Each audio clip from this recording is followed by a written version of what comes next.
Sir पर प्रतिज्ञा का बोझ और दिल में हिम्मत का समंदर। जो झुककर भी ना टूटा, वो वीर था भीष्म के अंदर। क्या बात है। आज हम पूरे वीडियो में इस बारे में बात करेंगे जो भीष्म पितामह थे, उनके पूरे लाइफ के बारे में बात करेंगे, उनके हर एक डिटेल्स जो आप शायद इस वीडियो से पहले कभी जानते भी ना हो, और वो चीज़ जो आज तक किसी भी वीडियो में किसी भी मूवी में कभी दिखाया भी नहीं गया है। बाकी लोगों के बारे में तो हमको पता है, कर्ण के बारे में पता है, अर्जुन के बारे में पता है, श्री कृष्ण के बारे में पता है, लेकिन भीष्म पितामह के बारे में बहुत कम पूरे इंटरनेट पे बात की गई है। हम पूरे इस वीडियो से आपको ये बात बताना चाहेंगे कि भीष्म पितामह कितने महान आदमी थे और आपको उनके बारे में जानने का क्यों ज़रूरत है। भीष्म का जन्म कैसे हुआ? क्या उनका स्टार्टिंग पॉइंट था? देखिए, तो ये कथा है द्वापर युग की। तो चलिए हम आपको द्वापर युग में ले चलते हैं। तो हस्तिनापुर में एक समय एक राजा हुए थे, जैसे कथा कहती है। उनका नाम शांतनु था। ठीक। तो शांतनु एक बार यात्रा पे निकले थे। तो जब वो यात्रा पे निकले, तो उन्होंने नदी किनारे किसी युवती को देखा, एक सुंदर सी युवती को देखा। और उस सुंदर सी युवती को देखते ही वो उनके प्रेम में पड़ गए। हुँ, तो राजा शांतनु ने उनके सामने विवाह की इच्छा प्रकट की। अच्छा। तो उस देवी ने कहा कि हम आपसे विवाह तो करेंगे, हुँ, लेकिन हमारी कुछ शर्त है जो आपको मानना होगा। जी, तो राजा शांतनु उनके प्रेम में इतने मोहित हो चुके थे, उन्होंने बोली हाँ कि हम आपका सब शर्त स्वीकार करते। तो उन्होंने बोला कि हम आपसे विवाह कर लेंगे, लेकिन हम विवाह के बाद कुछ भी कार्य करेंगे, आप हमको नहीं टोकेंगे। तो राजा शांतनु ने मान लिया। तो फिर, और वो देवी गंगा थी, मतलब माता गंगा जिसे हम कहते हैं। तो फिर राजा शांतनु और माता गंगा का विवाह हो गया। ठीक है। फिर फिर माता गंगा को एक पुत्र हुआ। ठीक। तो जब पहला पुत्र हुआ माता गंगा को, तो माता गंगा ने उस पुत्र को ले जाके नदी में डुबो के। सर 1 सेकंड, हम एक चीज़ के बारे में बस पूछना चाहेंगे कि हमारे ऑडियंस को ये बताइए कि वो क्या शर्त रखी थी? क्योंकि वो जो शर्त था वो इस पूरे पहलू का एक पहला पड़ाव था। देखिए, माता गंगा शर्त ये रखी थी कि हम विवाह उपरांत कुछ जो भी कार्य करेंगे, उसमें आप हमें नहीं टोकिएगा। रोक-टोक आप नहीं कर सकते। ना मना कीजिए। अगर आप रोक-टोक करते हैं तो फिर क्या कॉन्सिक्वेंसेस हो सकता था? तो माता गंगा बोली थी कि हम आपको छोड़ के चले जाएं। मतलब अगर शादी के बाद भी अगर आप हमको किसी भी बात के लिए रोक देते हैं, तो हम आपको छोड़ के उसी क्षण वहाँ से चले जाएँगे। फिर आपके पास कभी वापस नहीं आएँगे। हाँ। तो फिर इन दोनों का जब विवाह हुआ, जिला पुत्र हुआ। तो माता गंगा ने उस पुत्र को ले जाके नदी में डुबो दिया। तो राजा शांतनु को बड़ा दुख हुआ, लेकिन उन्होंने वचन दिया था, उन्होंने नहीं टोका। ऐसे दूसरा पुत्र हुआ, उनसे वही किया गया। तीसरा, चौथा, पांचवा, छठा, सातवां तक हुआ। जब आठवां पुत्र को ले जाके डुबोने वाले थे, तब शांतनु से रहा नहीं दिया, और शांतनु ने उन्हें रोक दिया और टोका। तो और इन्होंने कारण पूछा कि आपने मेरे सातों पुत्रों को क्यों डुबो दिया, और आठवां पुत्र को भी क्यों डुबोने आई। तब माता गंगा ने बताया कि ये 8 वसु थे, जिन्हें ऋषि ने श्राप दिया था कि मानव रूप में जन्मने का। हम इन सभी को मुक्ति प्रदान कर रहे थे, लेकिन क्योंकि आपने 8वां पुत्र को रोक दिया था, हम इसको अब मृत्यु तो दे नहीं सकते, ना ही मुक्ति दे सकते हैं। और आपने अपना वचन भी तोड़ा, इसलिए हम आपको छोड़ के जा रहे हैं, और आप पुत्र को लेके भी जा रहे हैं। सही समय आने पर हम इसका शिक्षा, शास्त्र, इसको सब सिखा के हम आपको वापस लौटा देंगे। जी। ठीक है। बस ऐसे ही पितामह भीष्म का जन्म हुआ था। वो 8वें पुत्र ही पितामह भीष्म थे। अच्छा, ठीक। सर हम ये जानना चाहते थे, ठीक है, वहाँ से जो गंगा पुत्र अ, भीष्म पितामह हैं, वो उनका लाइफ का अपब्रिंगिंग कैसा हुआ? वो कैसे अपने शिक्षा को ग्रहण किए? देखिए, जब माता गंगा उन्हें ले गई, तो माता गंगा सीधे उन्हें भगवान परशुराम के पास ले गई। जी। ठीक है। तो उनकी शिक्षा दीक्षा भगवान परशुराम से ही हुई। भगवान परशुराम ने उन्हें धनुर्विद्या, शास्त्र, इन सब का ज्ञान दिया, जिनके कारण वो बाद में इतने महान योद्धा हो। अच्छा, मतलब जितनी भी उनकी शिक्षा ग्रहण थी, जो भी वो सीखे थे, वो साक्षात परशुराम से ही सीखे। हाँ, भगवान परशुराम से, जहाँ तक कथा कहती है और मुझे ज्ञान है। सर वो जो परशुराम जी हैं, उनको जो ज्ञान जब दिए थे, हम ये भी जानते हैं कि उनका परशुराम भगवान और भीष्म पितामह के साथ उनका रिलेशन कैसा था? या फिर वो कैसा रिलेशन था जो आगे जाके एक टर्निंग पॉइंट भी बना पूरे महाभारत के लिए? उन दोनों का रिलेशन तो अच्छा ही था। मतलब पितामह भीष्म एक गुरुनिष्ठ शिष्य थे, गुरुप्रिय शिष्य थे। ये हम कह सकते हैं। मतलब वो इतना ज़्यादा मानते थे कि जब हमें पता है कि आगे जब जाकर जब परशुराम जो थे, वो आगे जाके एक महान जो आचार्य कह सकते हैं, उस रूप में भी हैं, जिनको हम लोग हमारे ऑडियंस ने पिछले वीडियो में भी देखा था कि वो कर्ण को भी शिक्षा ग्रहण दिए थे। आपको अगर वो वीडियो नहीं याद है, तो आप हमारे पिछले वाले वीडियो में जाके वो चीज़ को देख सकते हैं। और ये जो चीज़ है, जो परशुराम जी अगर किसी को विद्या दिए हैं, तो वो जो थे, वो दोनों थे। कर्ण भी थे और भीष्म पितामह भी थे द्रोणाचार्य भी। और द्रोणाचार्य भी थे। ये 3 लोग को वो खुद एक शिक्षा ग्रहण दिए थे और तीनों के तीनों धनुधारी, सबसे ज़्यादा महान व्यक्ति में आते हैं। ये तीनों लोग के बारे में एक साक्षात ऐसे लोग हैं जो अविश्वसनीय एक रूप है ह्यूमन का। हम लोग इसके बारे में और डिस्कस कर सकते हैं, लेकिन अभी हमारा वो टॉपिक नहीं है। हमारा जो बात है भीष्म पितामह के बारे में, उनका लाइफ आगे कैसे बढ़ा, अभी हम इस बारे में डिस्कस करेंगे। सर, तो आगे लाइफ में उनके क्या हुआ? वो कैसे आगे बढ़े?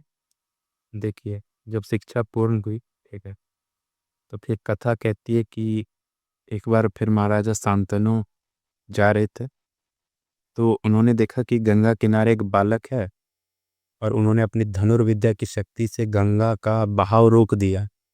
तो वो बड़े प्रसन्न हुए और उन्होंने उसकी धनुर्धारिता, उनकी कला, उनके युद्ध कौशल की तारीफ की। तो उसी क्षण माँ गंगा माँ प्रकट होती हैं, उन्हें बताती हैं कि ये आपका वही 8वां पुत्र है जिसे मैं ले गई थी और इसका नाम है देवव्रत। देवव्रत। तो शांतनु बहुत खुश हुए। शांतनु ने पुत्र को गले लगाया और माता गंगा ने भी उन्हें आज्ञा दी कि तुम पिता के साथ जाओ, पिता की सेवा करो। तो देवव्रत शांतनु के साथ आ गए और देवव्रत एक महान पितृभक्त थे, मतलब पिता के लिए वो हर तरह के सेक्रीफाइस करते थे और एक महान योद्धा तो थे ही। और फिर कथा में आगे है कि एक दिन जब शांतनु जा रहे थे तो उन्होंने गंगा में एक मछुआरे को देखा जिसका नाम था सत्यवती। और वो बहुत बेहद सुंदर थी, तो उनके प्रेम में वो पड़ गए। तो राजा शांतनु को उनसे विवाह का मन हुआ। तो राजा शांतनु ने उनके पिता के सामने विवाह का प्रस्ताव रखा। तो उनके पिता ने ये कह के उन्हें कंडीशन दिया कि अगर आप सत्यवती से विवाह तब कर हम तो करा देंगे, लेकिन हमारी एक शर्त है कि सत्यवती से जो भी पुत्र होगा राजा वही बनेगा। तो शांतनु ने तो ये स्वीकार नहीं किया और वापस चले आए। लेकिन उनका मन सत्यवती के मुंह में पड़ गया था, तो दिन रात ये सोच के दुखी रहने लगे। तो जब देवव्रत को पता चला है कि देखा कि उनके पिता दुखी रह रहे हैं, तो उन्होंने इसका कारण पता करना चालू किया। तो जब उन्हें ये कारण पता चला कि वो प्रेम में पड़ गए हैं और विवाह बस इसलिए नहीं हो पा रहा कि देवव्रत कहीं राजा ना बने, जो उनसे सत्यवती से जो पुत्र होगा वही राजा बनेंगे, ये पता जब उनको चला तो वो जाके मतलब सत्यवती के पिता से मिले और सत्यवती के पिता को वचन दिया कि हम आपको वचन देते हैं कि हम राजा नहीं बनेंगे, सत्यवती के जो पुत्र होंगे वही राजा बनेंगे। अब आप पिता महाराज से माता सत्यवती का विवाह करा दीजिए। तो मछुआरे जो उनके पिता थे सत्यवती के, तो उन्होंने बोला कि चलिए हम आपका वचन का मान लगते हैं, लेकिन ये आप नहीं बोल सकते, लेकिन आपका अगर कल को विवाह होगा तो आपका पुत्र तो कर सकता है। तो देवव्रत ने कहा "हाँ, ये तो हो सकता है।" तो देवव्रत ने उसी समय प्रतिज्ञा की 10 दिशाओं को साक्षी मानकर कि हम आजीवन ब्रह्मचारी रहेंगे, विवाह नहीं करेंगे और जो इसका राजा होगा मतलब हस्तिनापुर का, ये इंद्रप्रस्थ का, हम उसके प्रति जीवन भर समर्पित रहेंगे और उसका रक्षा करेंगे।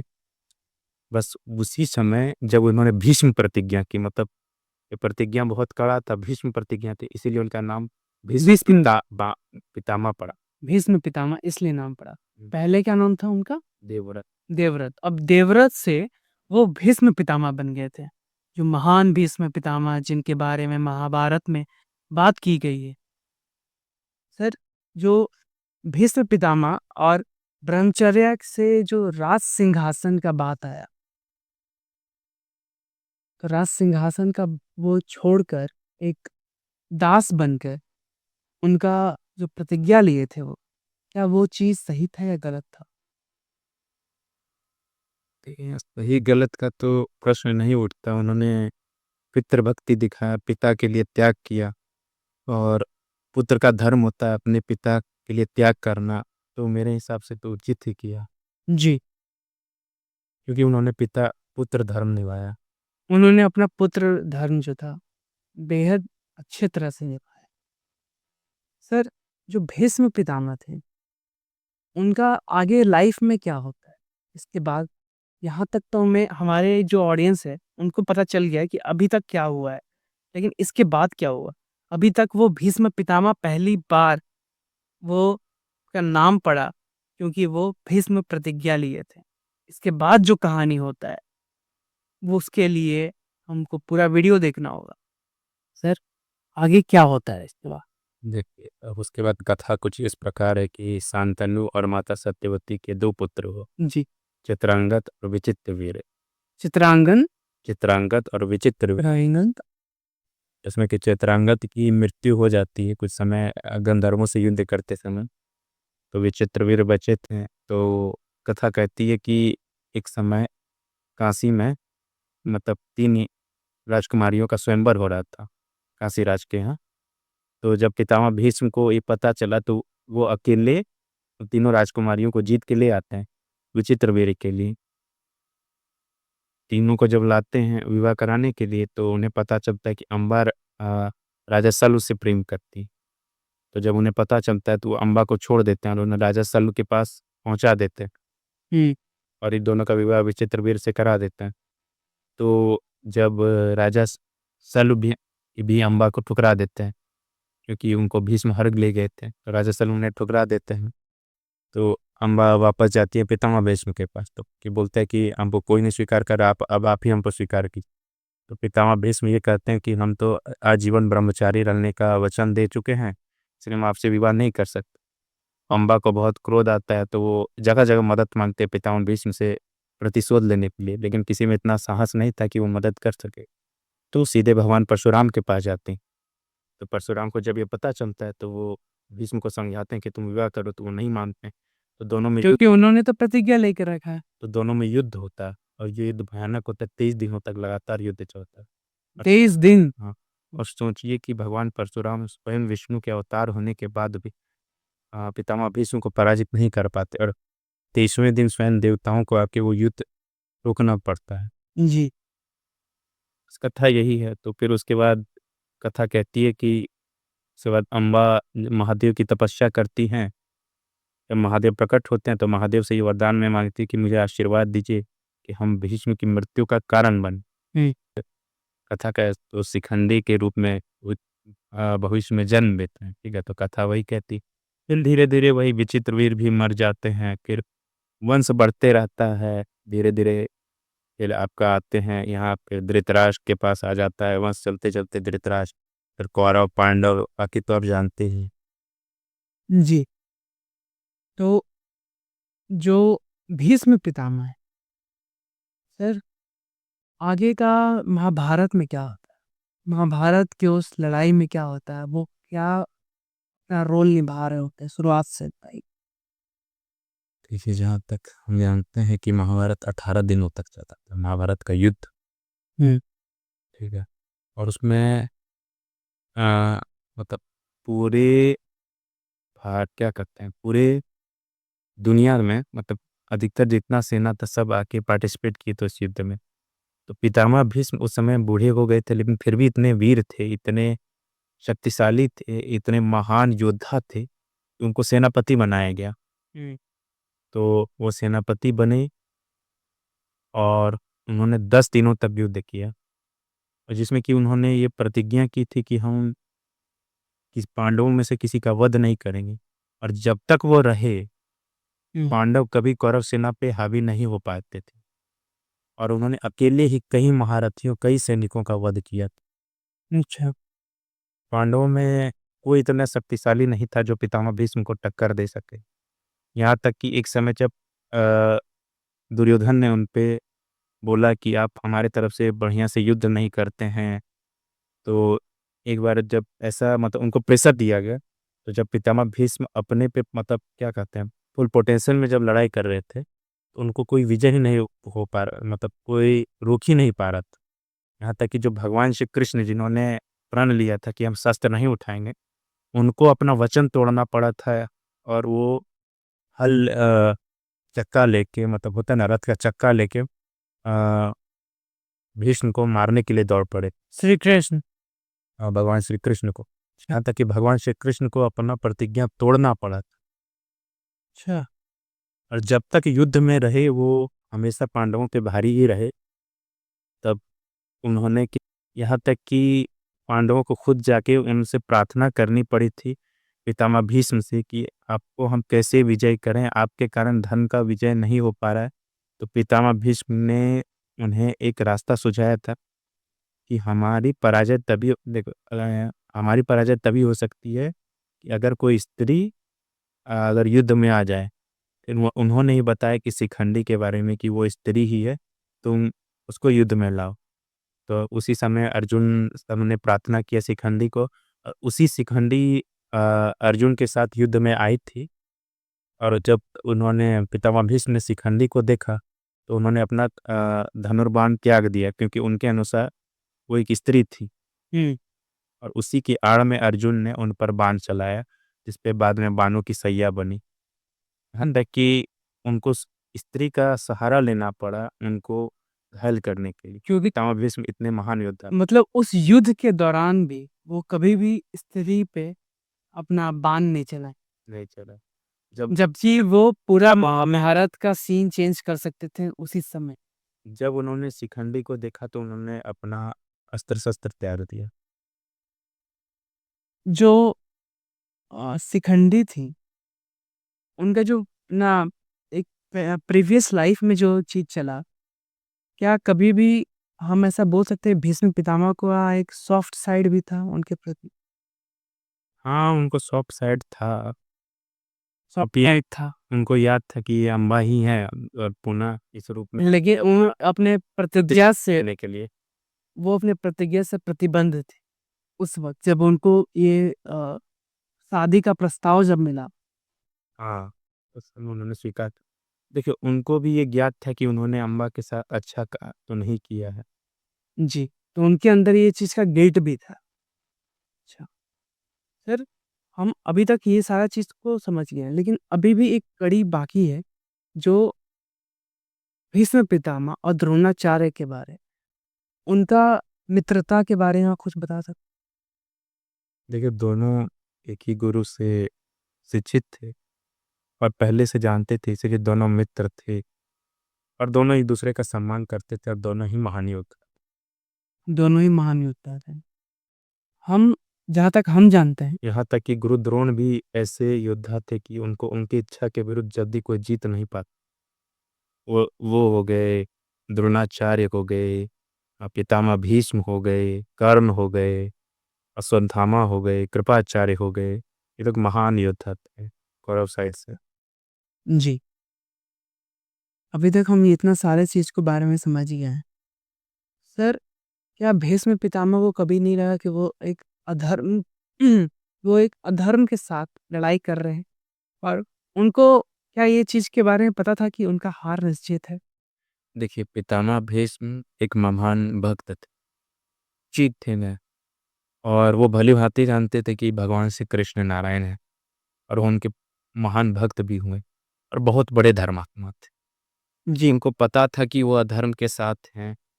उन्होंने बहुत बार धृतराष्ट्र को समझाने की कोशिश भी की, लेकिन अपने वचन के चलते, अपने वचन से बंधे होने के कारण वो रोक ना सके, वो बस समझा सके। और वही वचन जो उन्होंने दिया था कि हम हमेशा इंद्रप्रस्थ हस्तिनापुर के प्रति समर्पित रहेंगे, यहाँ का जो राजा होगा उसके साथ देंगे, इसकी रक्षा करेंगे, उसी के कारण उनको युद्ध भी करना पड़ा। देखिए, वो जब पांडव से युद्ध भी करते थे ना, तो उनका मन हमेशा चाहता था कि पांडव ही विजय। क्योंकि पांडव धर्म के साथ पांडव इसीलिए उन्होंने प्रण लिया था कि हम कभी पांडवों का वध नहीं करेंगे। नहीं तो अगर वो चाहते तो पांडव सबका वध कर सकते थे, इतना समर्थ थे वो। सर वो इतना ही अच्छे थे, तो बस मुझे एक चीज को समझा दीजिए। जब द्रौपदी के साथ वो सारी चीज हो रही थी, तो क्या वो उस सभा में उपस्थित? देखिए उस सभा में वो उपस्थित थे, उन्होंने अपने आंखों को बंद कर लिया था, लेकिन वही है कि तो वो क्या उस चीज को वो रोक अपना नहीं सकते थे? न प्राण में बंधे होने के कारण वो रोक नहीं पाए। उन्होंने ये ये प्रण लिया था कि राजधर्म उनके लिए हमेशा बड़ा होगा। शायद वो सबसे बड़ा धर्म का काम उस वक्त उनके साथ हुआ, नहीं तो पितामह भीष्म तो ना चाहते हुए भी उनको ये चीज। पितामह भीष्म धर्मात्मा ही थे। अब वो अपने वचन के मान में बंधे हुए थे। जी सर, अब तो हम लोग बहुत सारी चीज़ों के बारे में बात कर चुके हैं। हमको अब कुछ चीज़ के बारे में और बात करनी है सर, वो हमारे ऑडियंस को भी जानना था।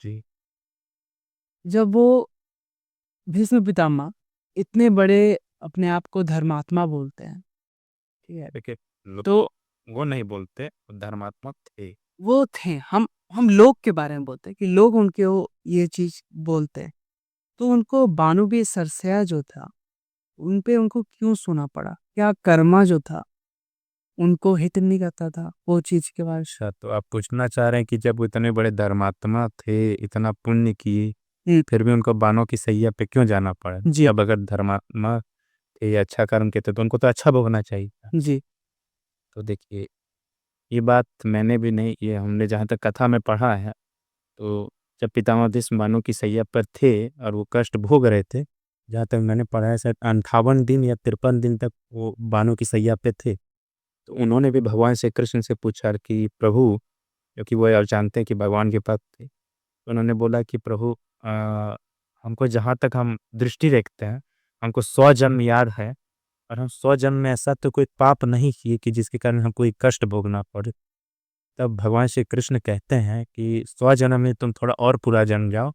तुम एक समय उस 100 जन्म से भी पूर्व एक समय तुम एक राजा था, बड़ा अहंकारी राजा हुआ करता था तुम, और तुम एक दिन जब जा रहा था तो तुम्हारे बाण के प्रहार से एक सर्प गलती से कांटों पर गिर गया। ठीक है, हुँ, कांटा जो लखा नहीं होता है तो उसमें कांटा पे गिर गया, तो वही कांटा सर्प के पूरा शरीर में घुस गया। अच्छा, तो उसी कांटा से उस सर्प बहुत दिन तपा लेकिन मृत्यु नहीं मिला। तो उस सर्प ने मृत्यु करते करते उसको श्राप दिया था कि जिसने मेरे साथ किया वो भी कभी भोगेगा। बस उसी वही कर्म था जिसका दंड उसको पितामह भीष्म को इस जन्म में भोगना पड़ रहा। अच्छा, सेम उसी तरह से सेम उसी तरह से ये कर्मा से अब भाग नहीं सकते, जैसे कि हिंदू धर्म कहता है, सनातन धर्म कहता सनातन धर्म जैसा हमको बताता है। है, तो और कथा जैसी कहती है। आपको इस पूरे वीडियो में अगर कुछ भी चीज़ के बारे में अगर आपको अच्छा लगा हो, तो आप इस वीडियो को सब्सक्राइब कर सकते हैं, लाइक कर सकते हैं और शेयर कर सकते हैं, या फिर आप सिर्फ़ सब्सक्राइब भी करिएगा तो भी चलेगा। फिर से हम लोग किसी टॉपिक पे हम लोग इस बारे में बात करेंगे, और आपको अगर कुछ भी चीज़ के बारे में लगता है कि हमको बात करनी चाहिए, तो कमेंट सेक्शन खुला है, आप उस पे कमेंट कर सकते हैं। हम आपके कमेंट्स को पढ़ रहे हैं। पिछला जो वीडियो था, ये हमारे ही कमेंट्स से आया हुआ है कि हमें भीष्म पितामह के बारे में वीडियो चाहिए, जिसलिए हम लोग ये वीडियो के बारे में डिस्कस किए हैं। आपको ऐसी ही वीडियो चाहिए, आप नीचे बस कमेंट कर दीजिए, हम वो वीडियो ज़रूर बनाएँगे। तब तक के लिए अपना ख़्याल रखिए। नमस्कार, जय हिंद।